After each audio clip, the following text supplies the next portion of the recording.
రెచ్చిపోయిన రేవంత్ రెడ్డి గారు అల్లు అర్జున్కి కాళ్ళు పోయాయా? ఎందుకు ఆ స్థాయిలో అల్లు అర్జున్ గారి ఇంటికి వెళ్ళి రాజకీయ నాయకులు, సినిమా ప్రముఖులు ఓదార్చడానికి వెళ్ళారు? ఎందుకు వెళ్ళారు? కళ్ళు పోయాయా ఎందుకు అని అల్లు అర్జున్ గారి మీద సీఎం రేవంత్ రెడ్డి గారు రెచ్చిపోయారనే చెప్పుకోవచ్చు. ఏదైతే సంధ్యా థియేటర్లో జరిగిన సంఘటనకి ఏదైతే రేవతి కుటుంబం, రేవతి వాళ్ళ బిడ్డ రేవతి చనిపోయినప్పుడు కానీ, రేవతి బిడ్డ ఆసుపత్రిలో ఉండగానే ఒక్కరైనా చూడడానికి వెళ్ళలేదు. కానీ అల్లు అర్జున్ ఇంటికి రాజకీయ నాయకులు, సినీ ప్రముఖులు క్యూ కట్టుకుంటా వెళ్ళారు. ఇది ఎక్కడ న్యాయం అని నేను రేవంత్ రెడ్డి గారు ప్రశ్నించారు.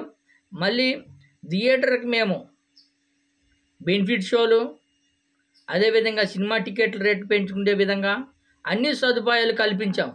కానీ అల్లు అర్జున్ గారు బాధ్యత లేకుండా సినిమా థియేటర్ దగ్గర వెళ్ళి అక్కడ పబ్లిక్ ఫ్యాన్స్ వస్తారని తెలిసినా కానీ సినిమా థియేటర్ లేకపోయి కూర్చోవడం, పైపెచ్చు సంఘటన జరిగింది, ఒక మహిళ మృతి చెందని చెప్పినా సరే కేర్లెస్ చేయకుండా సినిమా చూసుకొని మళ్ళీ బయటకు వచ్చి కారులో వెళ్ళేటప్పుడు గ్లాస్ డోర్ పైకి తీసుకొని మళ్ళీ అభిమానులకి అభిమానం చెప్పుకుంటూ వెళ్ళడం, చాలా అంటే చాలా ర్యాష్గా ప్రవర్తించాడు అల్లు అర్జున్ గారు. అల్లు హీరోలు ఏమైనా పెద్ద తోప? వాళ్ళ మీద కేసు పెట్టకూడదా? వాళ్ళు ఏమైనా పైనుంచి దిగొచ్చారా అనే విధంగా రేవంత్ రెడ్డి గారు సీరియస్ అయ్యారనే చెప్పుకోవచ్చు. నేనున్నంత కాలం బెనిఫిట్ షోలు కానీ,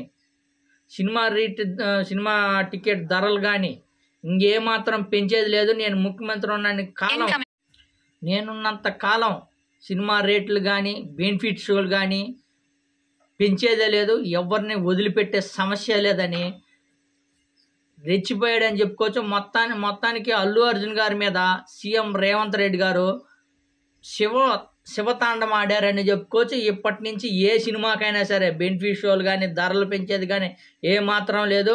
అదేవిధంగా అల్లు అర్జున్ గారు చాలా అంటే చాలా నిర్లక్ష్యంగా, చాలా కేర్లెస్గా పోలీస్ వ్యవస్థ మీద కానివ్వండి, మిగతా అన్ని సంస్థల మీద చాలా నిర్లక్ష్యం వ్యవహరించారు. మేమైతే వదిలేదే లేదు. అల్లు అర్జున్ గారు దేవుడా, పైనుంచి ఏమైనా దిగొచ్చాడా అని తీవ్రమైన కామెంట్ చేశాడనే చెప్పుకోవచ్చు.